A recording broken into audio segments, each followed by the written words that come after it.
Welcome back. Thanks. You got some coconut water? Yeah, I gotta hydrate. See, okay. I'm with you. Let me see the back of that. What? Let's go right off the bat because, coconut water is a trendy thing for hydration.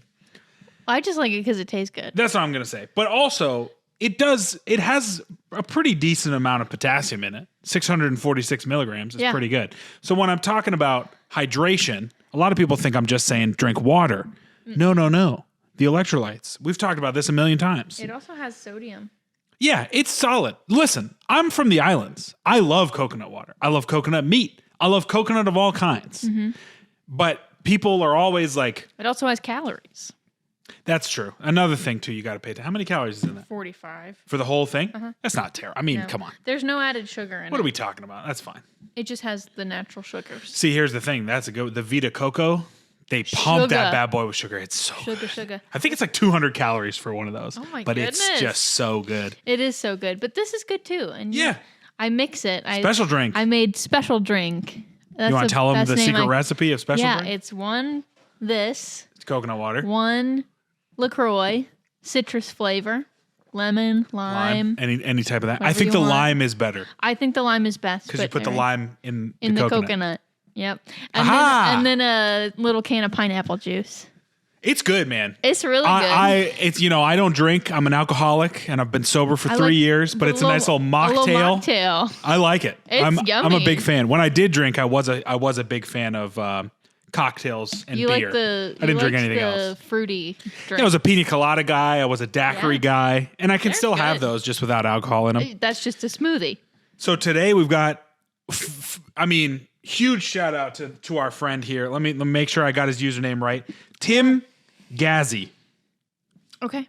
Hopefully I'm pronouncing that right. Appreciate you, Tim. We got a question on the podcast. If you have a question that you would like to get answered on the podcast, please leave it in the comments. But his question is, how terrible is it to swap days out in a program around soreness or motivation, whatever it may be? Having a 4-day powerlifting split, sometimes I just want that bench press day first thing on the week and not squatting first thing on the week. So I think this is a question for you because you're a personal trainer.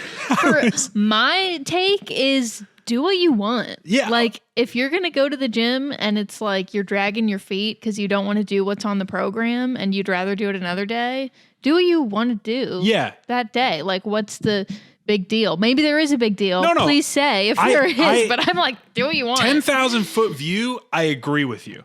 But I like to get in the weeds. I'm sure if you're like prepping for a competition or something, then maybe it does matter. So I'm going to here's a couple caveats that I will say. End of the day, you're most likely not one of the 5 people on this earth that is going to set a new squat, deadlift, total world record. Yeah. Okay. So we always got to keep that in perspective. Yeah.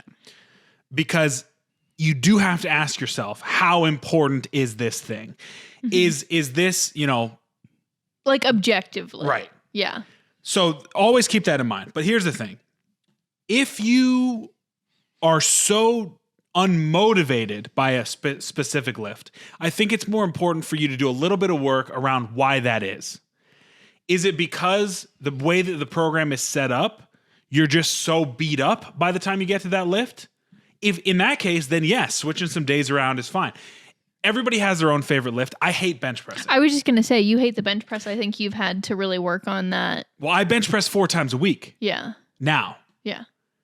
But it never comes without another lift. So it's squat, then bench. Or it's deadlift, then bench. I don't have a specific solo bench press because you just hate it so much? No, it's just a function of the programs that I've been testing. Oh, okay. And when I worked with a coach, we did have a primary bench press day, but I was dealing with so much shoulder issue that I just couldn't deal with it. Yeah. So that's the first thing is assess your motivation.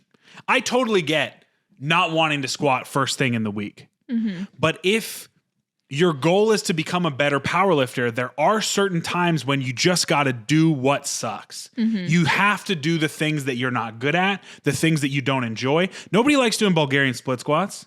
Nobody likes doing tempo work, but these are things that for most people help them become a better lifter. Mm-hmm. So again, Ask yourself, do I want to become a better lifter, or am I training in this style because I enjoy it? If you're training in a powerlifting style with no intention to compete, with no intention to improve your total, switch your days around. Do whatever the heck you want to do. There's nothing stopping you. Another thing I'll say on the programming side of it, because he did also ask about the soreness aspect of it. So soreness obviously is different from motivation. That needs to be done whether you're self-programming or hopefully you're running a competent program or you're working with a coach. If you're self-programming, these are the issues that people run into, and the reason why coaches like me and others in the industry will say, maybe start out with a coach, because self-programmers don't know that if you squat heavy, the interference effect is really going to hit you when you go the next day to try and deadlift. Or if your squat frequency is too high and you're really carrying way too much fatigue, you as an individual programming for yourself don't know that most of the time. Yeah. Now, if you're very advanced like myself, I know that if I squat more than twice a week, it has to be a different variation than my low bar squat because my elbows get torn to bits. Yeah. But how I learned that was doing it, right? Yeah. So that's the power of having working with a coach for a while. Exactly. Yeah. The power of having a coach is they condense all of those decisions, or they've seen a lot. Yep. Hopefully you're working with a pretty experienced coach that knows some warning signs. Again, there's individual differences, but if somebody comes to me and they're squatting 4 times a week and they're, mid to heavyweight, I'm going to ask them, hey, is there a reason that we're squatting 4 times a week? What does your recovery feel like? And 9 times out of 10, they're going to be like, listen, I just did this because that's what people told me to do. My knees really feel terrible. My elbows really feel terrible. And it's the principle of less is more a lot of the time. So we cut back to maybe once or twice a week squatting, and they feel a ton better. And because of that, they're able to push even further. Yeah. So there's a level, it always comes back to the balance between adaptation and fatigue in anything body composition related, muscular, whatever, even cardio based.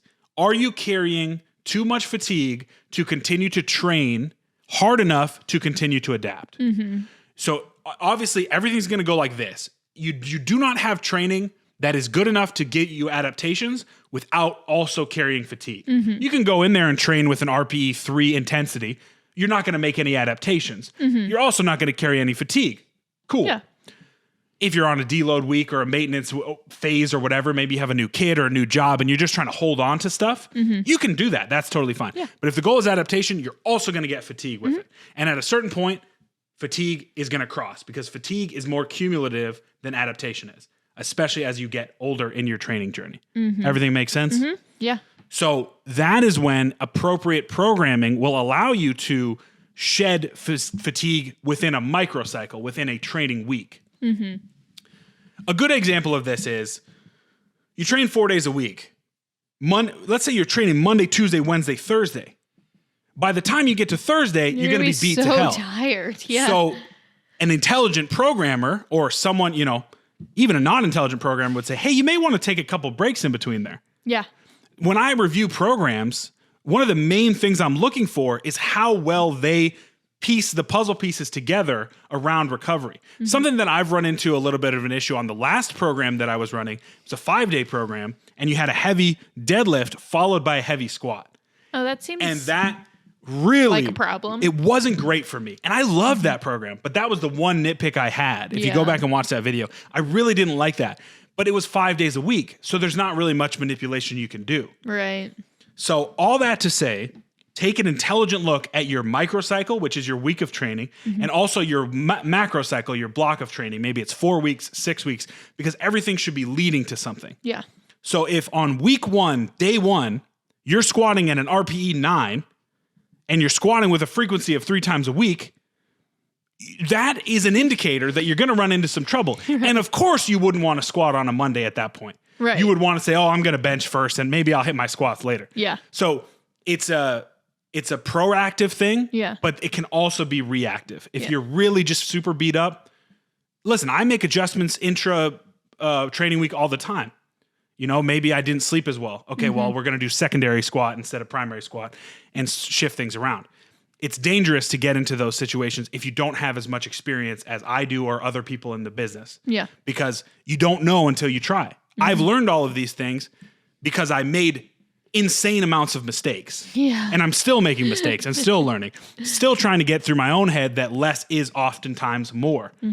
That I'm brainstorming a strength lessons video that I learned in 2023, and that's top of the list. Because for whatever reason, in my mind, if I'm not crawling out of the gym, then I didn't do enough. Yeah. Or if I'm not crushing accessories, then I didn't do enough.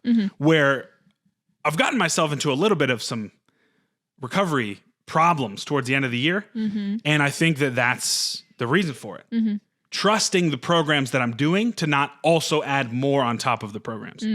So that was a very long, probably too excessive answer, but no, there I think you that go. was a great answer. Yeah. 10,000 foot view, of course, you can change around your days. You're not going to see much of a difference, but always take a critical eye. If you're doing your programming, even if your coach is doing the program, ask them, why do we have this like this? Why am I benching 3 times and it's all front loaded, or whatever it is?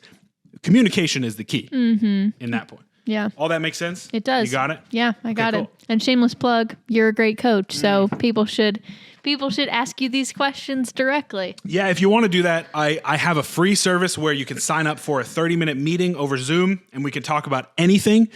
It doesn't have to turn into a coaching relationship, but I would love for it to.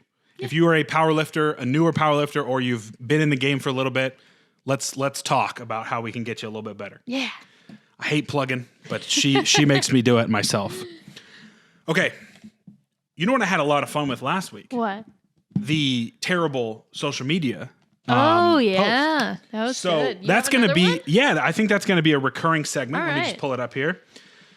This one is not so much terrible as it is something that I just wanted to get your general feelings on. Okay. Let me see here. I have a lot of feelings. Okay, so this is another thread, and again, we're going to keep everybody anonymous because I don't like to do these call-out videos. Yeah. We're talking more so through the concept. We're not talking about the creator. Right. Right? So this person says, the sexualization of fitness is keeping Gen Pop out of gyms. That's the thread. That's the tweet. I think that's fair. Just off the jump, I'd like to get your initial reactions to that. Yeah. As a woman in the space versus me, and I'll give my opinion after. Go for it. Yeah, no, I feel that. I think that's probably pretty accurate. I mean, How so? I don't know. Like, what does that mean? Like how you have to look good at the gym. Like, I don't know. I work out at home, so I just like wear whatever old t-shirt and like leggings I have, but I would not feel like I could wear that to the gym. To a bigger... Any gym. Really? I mean, I haven't been to any smaller gyms. Okay. I wouldn't go to like Muscle your. City I or anything wouldn't like probably go there. Which, shout out on the merch. They're awesome. It's just not the right fit for me. Yeah, you're not a powerlifter. I would be going to like Planet Fitness, right? Or, something. Nothing like wrong with that. It would be perfect for me. But yeah, no, I would feel like you have to like wear like something matching, something cute. Have. So a good look. Let me. So is that sexualization or is that? Yeah. You know what I mean? Okay. Yeah. Because in my right. mind, what she's saying, I just thought of it as like looking good. Right. What she's saying, it like the way that I read that is you've got to have the shorts that on purpose ride up into your butthole. Have you seen these? Yeah. You got to have those, and you got to be wearing a crop top or have your titties hanging out or something. Like, that's where I'm coming from. Whereas I think you're coming from like a matching Lululemon, but you're still like covered. Wanting to look good. Right. Yeah. No, I would never feel comfortable going out. Right. I don't know, but I think what I'm saying goes along with that because I think the way that I would want to wear like a matching set of something, I think some people would want to wear what the cool people are wearing, like the shorts and the sports bra. I think a lot of people would feel pressure to wear that because that's kind of the style. Yeah. So I think a lot of people would feel pressure to wear that even if they don't really feel comfortable wearing it or it's not what they would choose to wear. And then that pressure, they instead of saying, I'm going to conform, maybe they're not comfortable with their body enough to put those and then say, okay, I'm just not going to go to the gym. Yeah. I think that's the conceit that she's making is the idea that you have to be showing off the goods, which you have to fit in. If you want to do that, I don't have an issue with it. I'm not talking I'm talking more so about what that concept is doing to get other people in the gym. Because at the end of the day, for me, I want to do whatever is possible to allow more people into the gym, whether it's subconscious or whether it's actually real. Yeah. Whatever it is to make people more comfortable. It's the same problem with like people filming in gyms, which I really like, but some people feel weird, turned off by being in the background of other people's videos. Yeah. Right? Yeah. So I find this concept to be very similar on the same lines of things. Yeah. So I work out in a gym that has no air conditioning. Yeah. And it is very common for men to be shirtless, short shorts, women to be wearing just a sports bra, understand that. just like tight booty shorts. It's hot. It's hot. But also, that doesn't really change when it gets cold either. Mm-hmm. You know? I don't really know where I stand on this. I can see how it would keep some people away. It would keep some people away, for sure. I don't know that it's in the top 10 things keeping people out of the gym. You know what I mean? When my visceral reaction to this tweet was, this is just another excuse. Yeah. You know? Yeah. And that's my first reaction. You can then think through it and say, okay, well, maybe some people do feel like this. But when I read this, I was like, oh, this is just another way for people to say I'm uncomfortable going to the gym on both sides of the gender spectrum and just say, well, then I'm just not going to go. Yeah. Because there's also there's a certain level of, maybe it's not sexualization of men in the gym, but there's a level of like, you've got to wear tighter fitting stuff. You've got to show off like your shoulders, your arms. You know, you got to have short, everything's got to be. It's like you really don't. You do not. You know what I think of? This makes me think of Patty, that girl. Yeah. Who works out. Lean beef Patty. Yeah. She is so strong. Yeah. And she wears just like regular like hoodie sweatshirts. Well, and like whatever. And she's like the strongest person in the gym whenever she's there. That's the really interesting thing is when. It just goes to show that you don't have to. You can dress however you want to. I think I agree with you. I think a better example, I don't remember what her name is, but she's a Muslim woman. She's English. Oh, yeah. And her platform is based around, she's wearing you cannot see her. She wears a hijab. She wears a hijab. She's got full covering. Mm-hmm. She's just there to work out. Yeah. And a lot of her content I love that. Is around that same thing. Mm-hmm. I think Patty is a decent example, but she gained a lot of her following, posting a lot of what she has incredible abs. Yeah. Incredible I'm ab just genetics. saying when she's doing, the vlogs when she's working out. Right. Yeah. She shows off her gains online. Right. That's awesome. She deserves it. But I'm just saying when she goes to the gym to work out, she's just wearing sweatshirt her pajamas, essentially. I don't think that there is malice on the Lululemon Gymshark side of things. No. But I do, I'm trying to think if there's you wouldn't go to a hairdresser's convention with your hair looking bad. You know what I mean? Yeah. I'm trying to think of comparisons. The gym is just such a weird place. I mean, I think it's almost like going to the office. It's like you have to dress a certain way to go to the office. Yeah. Like you probably shouldn't go in your leggings or denim shorts or, you have to dress a certain way. But then again, that is very much culture based. Like that, if the offices. And some offices are different. Dude, you go to any tech office or any, Yeah. I think it's just each individual office has its culture. Right. Just like going to the gym seems to have its culture as far as what you're wearing. I think that's true. I think there's a level of like if you went to Alpha Land, which is the big influencer gym, and you weren't decked out in Gymshark, they might not let you in. Or Young LA, they'll be like, well, who the hell are you? How many followers on Instagram do you have? Less than 10,000? Get out. Hit the brakes. Yeah. So but I'm specifically talking about, because she's talking about Gen Pop. I'm talking about Planet Fitness, LA Fitness, Anytime Fitness. I'm talking about these places where the masses who don't have powerlifting aspirations or bodybuilding aspirations are going to train to improve their health. Yeah. The sexualization of the gym is causing them not to go there. Yeah. Maybe. I don't know if we can stand on that 100%. Like you said, I think it's lower down on the list. Right. I think there are a bunch of other things that are above it. Right. It might be totally valid for a specific individual, but I don't think generally. I think it's more the feeling of not knowing how to fit in. That is a great point. I think that's maybe what she's going for. Yes, I think you're right. Because I as humans, we have a desire to fit in and kind of blend in any group that we go to. I don't think anybody can argue with that. Worst case scenario is being the odd one out. Right. In a new space, especially a gym. Right. Yeah. And so I think it's a totality of wearing clothes that will blend in, knowing what movements to do that will fit in, just acting in a way that you fit in. I think it's all of that. I think the clothes that people tend to think they need to wear to the gym tend to be a little bit tighter fitting and like sexy. Well, it's the stuff they see on Instagram. Right. Because now And so I think that's kind of how that plays into the just generally wanting to fit into the gym culture and not knowing how. That's a great point. Feeling, I think people probably feel more uncomfy about not knowing how to fit in the gym than necessarily like the sexualization how of sexy it. The clothes have to be. I agree with you. I think that's a really good point. And I think that point makes more sense to me from the conversations that I've had with, I've had clients that say, hey, can I work with you and still just work from home or work out from home? Obviously, yes. I do it with you. I've done it with a couple other people. And their number one reason is usually an uncomfort level. Mm-hmm. So that makes more sense to me than just, oh my God, I've got to look sexy to go to the gym. I'm not going to go. Yeah.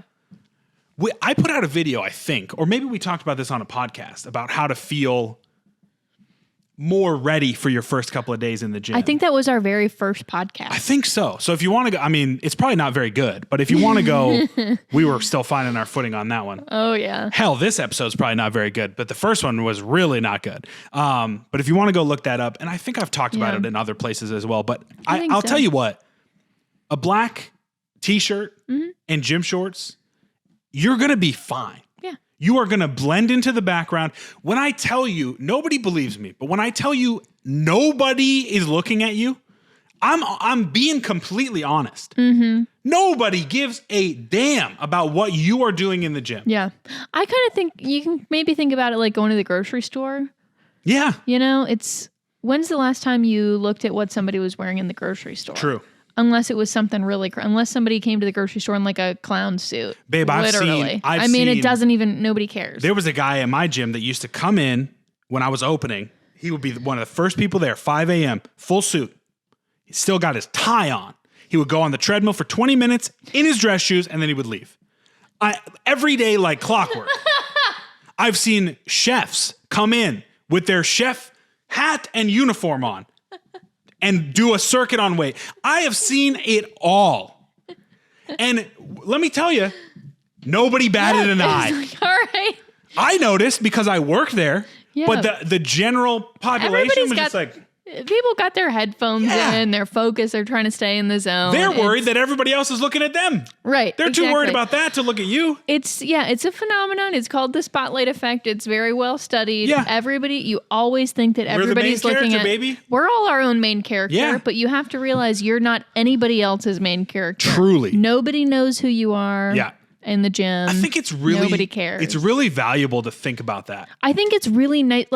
I think to say nobody cares sounds mean. I think it's freeing. It's freeing. Oh my God, yeah. It's like, you're right. I can do what I can wear whatever. Boil it down. Doesn't matter. Nobody cares. Boil it down to its in my lifetime. Hopefully I live a long 85, 90 years.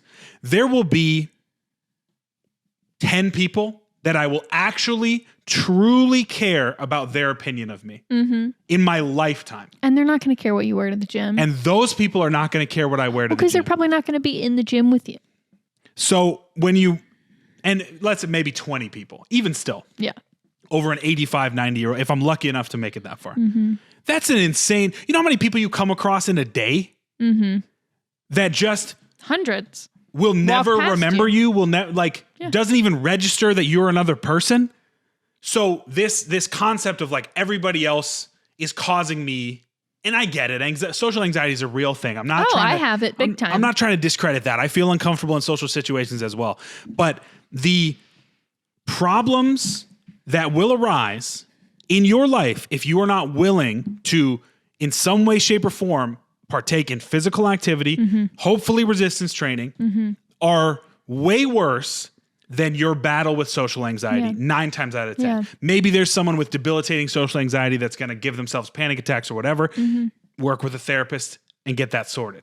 If we're talking low grade, non-clinical social anxiety, you have got to do things that are going to get you in the place to get yourself better. Yeah. And if that means going to Marshall's and finding an affordable couple of things that make you feel really confident. Yeah. Sweet. If that means finding a non-peak time to go to the gym so there's less Another people great around. Point. Yes. Great. Do what you need to do to feel as comfortable as you can, but just try to remember that nobody's really going to be looking at you. I'll say give a boutique gym a chance. Like a small gym. Because when I say local gym. local gyms are the lifeblood of this community, they're awesome. They want you in there. They want you to come. They want you to feel comfortable. People are friendly. People are incredibly friendly. I mean, I cannot speak highly enough of boutique, smaller, local gyms. Yeah. Well, and I just have to say, like, when we went to the competition that you did, I was expecting to feel very uncomfortable. Yeah. Because that's not your world. I didn't know anybody. Yeah. I don't know anything about it. Like, I just didn't really know what to expect. Everybody was very nice. Mm-hmm. People just came up and started talking to me, and like, I didn't feel uncomfortable at all. Everybody was very nice. At the grassroots level, powerlifting is a fantastically inviting sport. It really gets it gets a little cringe at the top with people fighting, and I don't care about that. At the grassroots level, where people are just there to improve themselves, people are really cool. You're going to have a great time, and people 9 times out of 10 are incredibly inviting. And I would even tell, like, when we were there, I was like, I'm here for my husband. I don't know the first thing about this. I know he's going to pick up some heavy stuff, and I'm just here to catch it on camera. So, I haven't been to the gym in the last 3 years. And they're like, that's sweet. Welcome. Hope you have fun. And nobody cared that it wasn't my thing. So, yeah. I just, I thought it's a great thread or a great tweet or whatever, because it does bring up a specific issue. Mm-hmm. I'm telling you, man, the more that I do this, the more I realize that there's just so many barriers to entry for people, perceived barriers to entry. Because for me, I'm on the inside looking out. I love the gym. I feel incredibly comfortable in the gym. That is a place where I feel most like myself. Mm-hmm. So I don't really understand the concept of not feeling comfortable in the gym. Yeah. So I'm trying to talk to you, to be online, to talk to clients about, like, what is it really that is keeping you out of doing something that is going to make you better? Mm-hmm. Physically, mentally, emotionally. This is a thing we know is going to make you better. What is it really that's holding you back from it? And let's figure it out. And then let's figure it out and let's work through it. And if it is just a matching set of clothes, go to Marshall's. Get a black t-shirt and a pair of gym shorts, and I promise you're going to be fine. I've worn the same black t-shirt and shorts in the gym. Yep. Hanes, baby. Time immemorial. Love it. I will tell you what, though, the singlet does feel a little weird when you put it on the first time. Yeah. You do feel a little bit exposed. But the nice thing about that is everybody's wearing it. Everybody else is wearing a singlet, so everybody looks equally stupid. Yeah, there's few people that look good in a singlet. I'll just say that. It's a number approaching 0. Yeah, for sure. I love you very much, but the singlet's weird. I agree. It is very weird, but there's something about it. I think it gets you in the mind, because it's not something you would wear ever, unless it was like that big event of the competition. Right. So I think it kind of has that. It has power, pizzazz about it. It definitely does. And I didn't like my first singlet very much because I felt like it was too loose. So the second one that I got that was a little bit tighter, I was like, okay, this starting to feel real. Yeah. I don't know. I wouldn't wear it out, but it's an interesting thing. Yeah. And like I said, everybody's wearing it. Yeah. Men, women, everybody there is wearing a singlet. So everybody looks the same. Yeah. So you fit in. What I did to kind of remove the embarrassment from the singlet was I had a terrible mustache. You remember? Yep. So I went into the competition with a huge handlebar mustache because I was like, if I have this, I'll feel like everybody's looking at my mustache, so I won't worry about the singlet. Yeah. And it worked. Yeah. That was a good look. I'm going to bring that back. That was a good look. And the mullet has grown out so much more now that I will actually look like white trash the way that I wanted to. Because I'm competing in Georgia, baby. You gotta fit in with the crowd. I think the mullet looks great on you. I like it. It's a fun hang. It's a fun hairstyle. Yeah. Well, I mean, you got anything else you want to talk about? I don't think so. Do you? Let's see. I was thinking about, I had some other topic. I don't really remember. You didn't write it down? I think I did. Yeah. The fear of weight gain for influencers and bodybuilders. Did we talk about that already? No. So there's this issue now in fitness social media where you have to always look stage ready. Or in a powerlifting context, you have to always be doing heavy singles because that's the stuff that people want to see. That's the fun stuff. But the unfortunate part about that is that you do not improve your body composition, your physique. You do not improve your ability to do heavy singles by just doing those things, by just staying incredibly lean year round, or by just training singles. Yeah. So if you tie your social media following to either how you look or how strong you are, which is a lot of people, no shade, obviously, there's this feeling of, oh, well, I've always got to remain this, I've always got to be on. I've always got to be stage ready. I've always got to be my peak strength. And I feel like people are just getting this backwards because I'll speak to it from just a powerlifting perspective.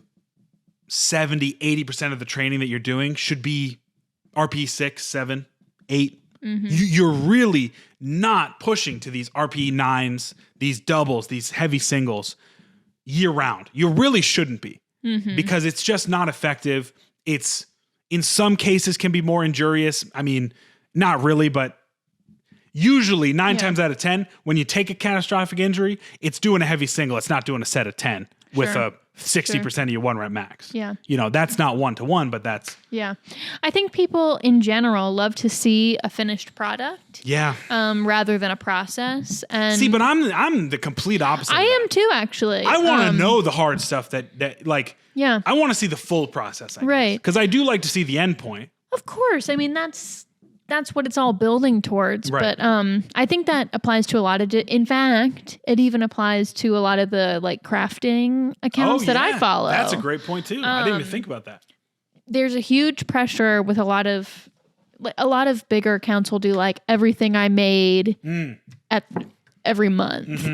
And there's such a pressure to have finished a bunch of different 5 major projects, 5 sweaters. Yeah. No human being can do that without getting carpal tunnel. Right. Immediately. And probably burning out on the hobby. Yeah. And spending a ton of money on the supplies. Yeah. And doing nothing else right. but craft. I mean, because each project, each major project can take 50 to 100 hours. I mean, you just finished a sweater and it took me 3 months. And so there's such a pressure to be finishing projects so that you can have all this content of, look at this thing I made, look at this. Oh, look, I made something else. When it's really interesting to see the process. I agree with and you. see what goes into it and just kind of honor the work that you're putting into things, because I think it's the same for that and for, body composition changes, especially when you're competing or achieving at a high level. There's so much work and knowledge and artistry really that goes into all of that, that I think you're doing yourself a disservice by not just putting out products. Right, by not honoring the work that you're putting into it. That's a great point. It's so funny. 2 things that could not be more dissimilar. Have that in common. Have that same thing in common. And I think a lot of book accounts are like that too. What have I finished? What have I read? We have a friend who has a book Instagram, and she always feels the pressure to every other day to have finished a book and have a great or a well-written review about it. And it's who can do that? I know. No human being can do that and do anything else. Well, it's crazy because it is what we want to consume.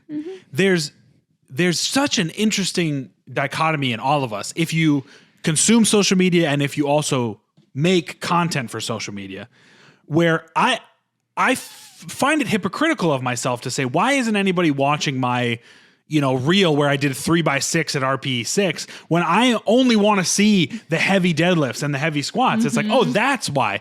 Because nobody cares about the 3x6 at 60% of your 1 rep max. But that's the stuff that is going to really make you improve. Yeah. So I've taken kind of this approach of I'm using my Instagram kind of as it's just a training diary for me. Mm-hmm. I'm not doing it for anybody else. But when I do hit the peaks, when I do hit when I hit the deadlift PR, I'll do a little bit more work on that reel to make sure that it's packaged a little bit better. Yeah. But my daily training, that's going on a story post, baby. Like I don't, and I save all of it obviously because I want to look back at it. Yeah. But if 30 people see that, that's fine. Great. It's more so for me. But what I really think is like, it's holding a lot of people back, especially the younger crew in bodybuilding and powerlifting, because they think that's all they see is singles. So they think, oh, these people must just be training in singles, or these people must be at 4 and 5% stage ready body fat year round. No. That's just not true. Yeah. And I will give, Sam Selleck and Chris Bumstead and a couple others in the bodybuilding space a lot of credit because they make it very clear. I'm bulking right now. On purpose. This is what a bulk looks like. This is how I'm doing. And this is why it's like me putting on a little bit of weight right now and not being like stage ready body fat means that I can make this progress so that I'm going to be even better at my next show. Chris looked the best that he's ever looked at this most recent Olympia. He looked really good. But what's so funny is 6 weeks or 6 months ago, people were commenting on his Instagram post, Looking you got fat. you really fell off, bro. It's like, what are you it's a niche sport. Yeah. So there's a lot of people that don't understand people don't get it. The cycles of bodybuilding. But I think that's why it's so lovely that he shares that so openly so that people who want to do what he does can understand the process. Yes. I mean, the phases of it. Goodness gracious. But it's like everything is like this. Any skill acquisition is like this. Yeah. But we've created now the ability for people to see the inside. Yeah. Like when we were growing up, and even beyond that, when you saw somebody play NBA basketball, you only saw the game. You didn't see 4 hours in the gym. Right. You didn't see, but now we have the opportunity to do that. Netflix is putting out a damn sports documentary every other week. And they're great. The inside scoop. They're awesome. They're good to see.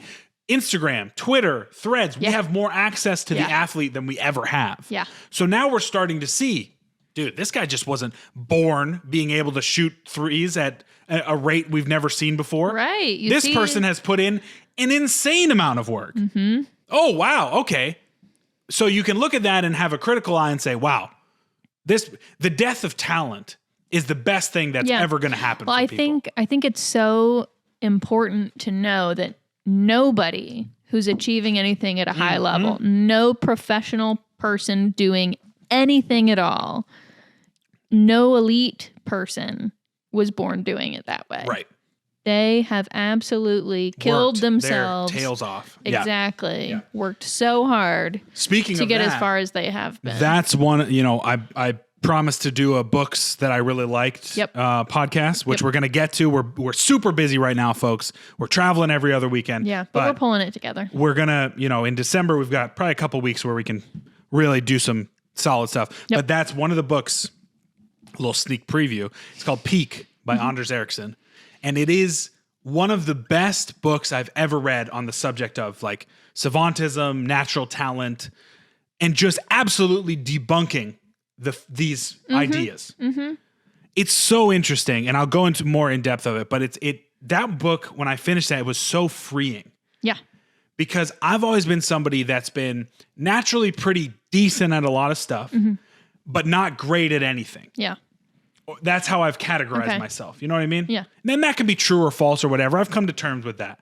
But I've always thought, I'm not going to put in a ton of effort to this thing because I'm not naturally gifted at it. Mm-hmm. And look at all these other people that are clearly naturally gifted at it. Why would I even try? Right. When you peel the curtain back, no, these people really worked hard to get to this point. Yeah. I could achieve maybe not their level of success, but a level of success similar enough for me if I was willing to put the work in. Yeah. I think a lot of people who achieve at a high level are people who just really love that one thing. Yeah. And are just driven to do that thing as much as they can and get as good at it as they can. What's really an interesting point off of that is I think that bears weight in a lot of skill-based stuff. Mm-hmm. But there's a lot of evidence now pointing towards the fact that at least in early childhood, variety really allows for a more long-term approach, which makes sense when you think about burnout. Yeah. Like with sports specifically, there was a moment where with AAU basketball, it was like you got to play, 50 games a week. You're only playing basketball. You don't do anything other than basketball. And they were losing a lot of kids because it was like, we just don't want to do it. I'm 10. Meanwhile, the kids that were playing soccer in the winter, maybe they were playing baseball in the spring and then they were focusing on basketball in the fall. Those were the kids that were not only excelling, but actually still enjoying the sport. Yeah. And I don't know if that's also skill-based. Like, if you're playing chess, you're probably just playing chess all the time. But maybe you cross-train with some checkers occasionally. Or, maybe you're playing video games. Something that's also hand-eye and, like, logic-based. Yeah. You know what I mean? Or, like, jigsaw puzzles or something. I don't know. I don't know. I'm not a grandmaster. I think that it's like coming back to the adaptation and fatigue thing. Yeah. You cannot just adapt. You also carry, whether it's mental or physical fatigue, variety helps stave some of that off. Yeah. So I think there's a very interesting point. Like, this is why with powerlifting, we don't just do powerlifting year round. Right. Every now and again, post meet or, you want to switch things up. I focus a lot on bodybuilding style, conditioning based workouts, just to change things up. Yeah. And while that may not be the most advantageous for me physically, it allows me to be more mentally and emotionally locked into the sport for the long term. I think that that's what really got me last year was I trained only powerlifting for 8 months leading into my competition. The competition didn't go well. And I was like, I think even if the competition had gone well, I was just so burnt out on the style. Yeah. I was like, I just got to do something different. You needed a break. You needed like a palate cleanser. Yeah. So I think that, I don't even know how we got on this topic. I don't know, but I think it's a good one. People being skinny all year round or stagely. Don't fall into that trap, folks. If you're an aspiring bodybuilder or an aspiring powerlifter, do your bulking, do your maintenance phases. And find accounts to follow that show that. Yeah. So that you can learn from them and see what the process is like. We're in a very interesting time with social media where there's more, like I said, there's more access to the athlete or to the person than you've ever had in your life if they're willing to give. Yeah. And you should... And there's a lot of people that are. You should reward those people that are willing to be vulnerable. I think it's hard for bodybuilders to take photos when they're at 15, 16, 17% body fat. It's hard for them to put content out like that because their sport is so predicated on being a lower level of body fat. So you should you should reward them and thank them saying, hey, thank you for actually letting me in on the process. Right. And seeing the whole picture of what it is to be in that sport. Yep. Agreed.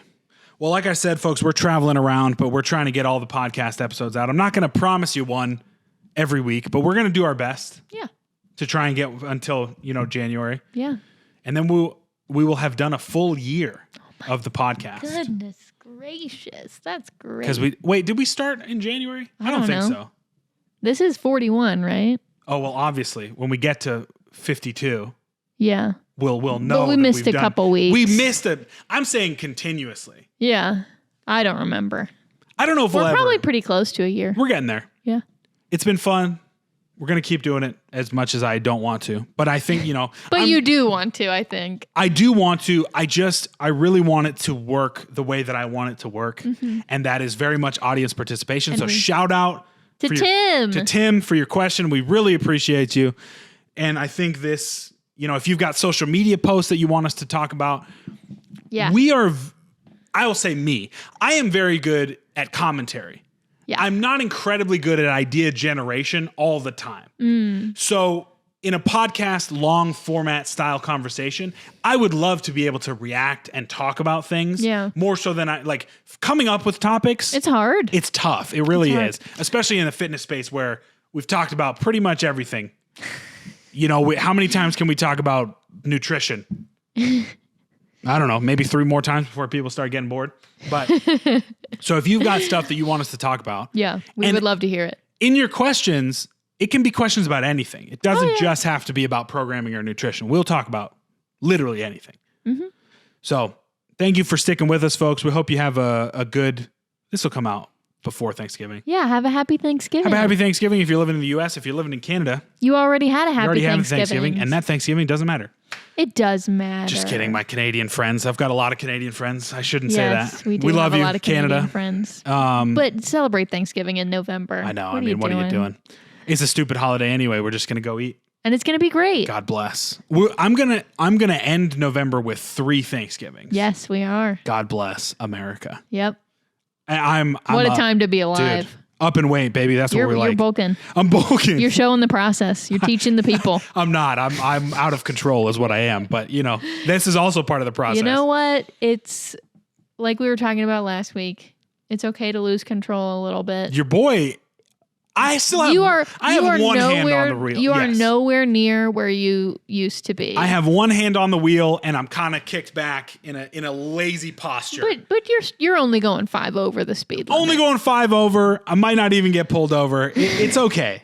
I'm not off the rails just yet. No. We've still got time because November and December are tough months for me. But you know what? I'm not beating myself up about it, and I think that shows mental improvement. I think it really does. All right. Thank you guys so much for watching. If you enjoyed the podcast, subscribe to the channel, like the video, share the podcast around, follow both of us on Instagram if you want to. Leave us a question in the comments. Join our Discord. We love you. Yeah. We appreciate you. Yeah. Have a great rest of your week. Yeah. Goodbye. Goodbye.